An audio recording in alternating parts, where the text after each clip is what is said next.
Hey guys, Sean Terry here, flip2freedom.com. So here's the question. What, or should you lower your price on your wholesale property that you're putting out to buyers, right? Should you lower that price? Now, this could make a significant impact in your overall revenue, especially if you're doing a bunch of deals. So let's talk about it here. So you went out and you spent money on marketing, right? You might have been knocking on pre-foreclosure doors. Maybe you bought a list and you skip trace the list and you text the list and you cold call the list and you send a direct mail to the list and you took inbound calls.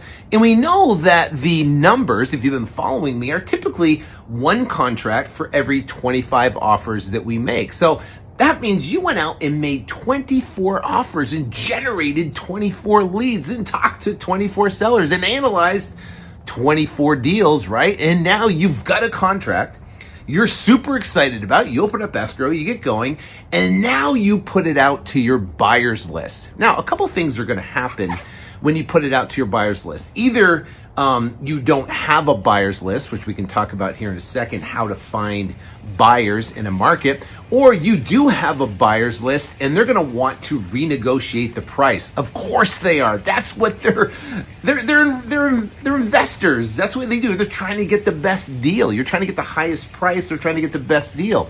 So you've got to realize that. So first off, let's talk about the first thing is getting your buyer's list and then marketing to that buyer's list. Because the secret when it comes to selling these properties wholesale is getting eyeballs on the property. The more eyeballs, the more people you can get to look at the property, the better chances you're going to be able to demand your asking price for the property, right? Or it even might bid up. So let's talk about a couple ways that what we do to find buyers in a specific market. Number one, we use reiautomator.com, reiautomator.com. Make sure if you go there, you use the coupon code FLIPFAM, and you can sign up. You save 30%. But what we do is we take the subject property, we pull basically a box around it, pull all the cash buyers that have purchased in the last 12 months. We will skip trace that list and we will call those buyers. These are fresh buyers right in that market. Wherever market you're in, you can do it all across the entire country. So, but we got 3 contracts today. I think we got one in Tennessee, one in Toledo, the other one in Denver, Colorado. So we got 3 contracts today that came in, but we don't have buyers in those specific markets. So what are we doing? Well, guess what? We're going to REI Automator. We'll pull a square around the property, pull all the cash buyers. We'll skip trace it, and we will call those buyers. The next thing we do is go to Zillow, and we're going to look for the top agents in Zillow, and we're going to call those agents, see if we can build a relationship, see if they have buyers. Then we're going to go to cashbuyersplus.com, and we're going to buy the buyers list, it's Cash Buyers Plus. You can buy that cash buyers list directly out of there, and we can send text messages, we can call them, we can send emails out to them on those specific properties. So that can get a lot of eyeballs on a properties very, very quickly. If you have an email list, obviously you're going to blast to that as well. So that's going to get some eyeballs to the property. Now you have more eyeballs, now you have more competition. Then when these buyers call, we have to remember something critically important. Then I'm going to tell you here real quick what our protocol is, what we do in the first week, okay? So now we put it out and buyers call in. Their only negotiation point on the property is obviously the price, right? They want to negotiate the price to get a lower price. Their only points of negotiation on that price is essentially condition and comps. That's it. Those are the only 2 things that they can potentially come to you and try to negotiate. They're going, wait, where are you coming up with the price? They're going to try to get you to question how you're coming up with your exit price and your selling price. So you've got to know the area really well and know that you've obviously comped the property, you've done due diligence on it, and you know what the price is. So that's number one. They're going to try to get you to question your price. So how'd you come up with this price? What do you think? I mean, with the condition of the property, where it's at right now, and no sales going on, how'd you come up with that price, right? And you're gonna say, hey, wait, we came up with the price because there's 3 comps down the road. They have sold in the last 90 days. These properties are smaller, and ours and sold very quickly, and ours is priced about $10,000 to $15,000 less. So if you have proof and you're coming back to a seller, to a buyer like that, well, guess what? You now control the situation. They know they're not dealing with an amateur. The second thing is they can negotiate on repairs on the property, which all of them will attempt to do. But I'm going to tell you about a deal that we have right now that we're working on and what we did and how we handled it. So here's the thing. So what happened was is that they're going to either go look at the property, they're going to look at the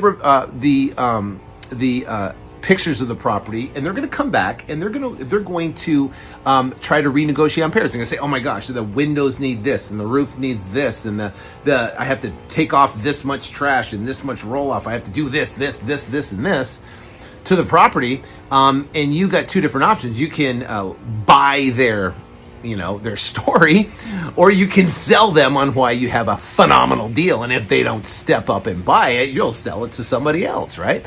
So the bottom line is they have only 2 points in negotiation. So being prepared for that, prior to them calling, you can overcome that objection immediately, and you can get them to commit. Now, back to our protocol when we get a deal. Well, for the first week we have the deal, we do not negotiate the price, right? As soon as the first week we start put marketing out on the property. Let me rephrase that. So once the marketing goes out, once we're talking to the agents, once the email blast, and once the text blast, and once the all of that and the calls go out to buyers, and we have eyeballs looking at the property, we do not negotiate our prices within the week period. So if someone comes in and says, "Hey, your price is way too high, but I can make an offer at this," and we just say, "Hey, you know what? We've only had the property a week. We got a ton of people looking at it. Our call phone's ringing off the hook, and right now the price is the price. If we had it a week from now, which I don't suspect we will, then we can come back and revisit the price and potentially possibly do a lower." So that's what our protocol is for the first week, subject to the marketing going out. The marketing has to go out. We have to get eyeballs on the property. You just can't put one person or send two people to the house and expect that we're now going to lower the price. That just doesn't work. We have to get a lot of people to see the property, 10, 15 people to see the property. We do that, then we now have the ability, we can lower the price and potentially get that deal signed. All right, so now once we've got that, once we do that, now what we're going to do is we're going to negotiate with the seller. Now here's a deal that we just are closing on here. Actually, next week we're closing on this deal. But the buyer came back. He sent an inspector to look at the property. The inspector wrote up a report, and the buyer came back and said, "Oh my goodness, there's mold all over the place. This is crazy. Oh my gosh, I got to have a $20,000 price reduction," right? So Sean, my dispo guy, at first rate said, "Hey, we got to bring it back, and there's mold in the property. We got to get back $20,000, right?" So I told Gio, I said, "Hey, listen, we've got to go negotiate with the seller to get the $20,000 because there's mold on the property." Well, guess what? We looked at the report, and there was no mold on the property at all, right? There's none. We went through every line of the report. There is no mold. So there was there's wetness, or it was damp in one of the bathrooms, but big deal. The guy's buying as is, but it's below market. There's a seller carry. What's he whining about, right?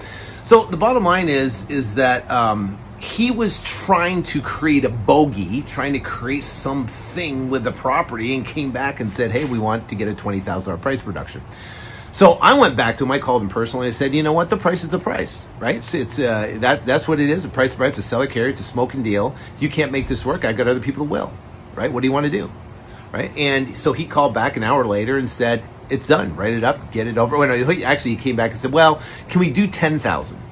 That's what he came back and said. "Well, can we do 10,000?" I'm like, "No.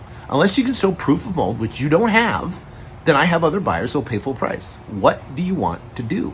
Right? Because the time clock is ticking, and I'm going to give you till this time to make a decision, or I'm pulling the contract and I'll sell it to somebody else. So what happened is we got him to make a decision. We stood firm on our ground, and guess what?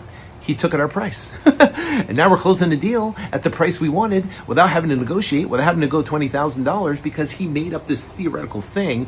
Now, was there issues with the windows and stuff like that? Yes, but it's a wholesale deal. It's below market. If you want to go buy retail and you want to go do an inspection, you want to have a list, then go buy it retail. But guess what? We're having a significant 150,000 below market, and there's a seller carry.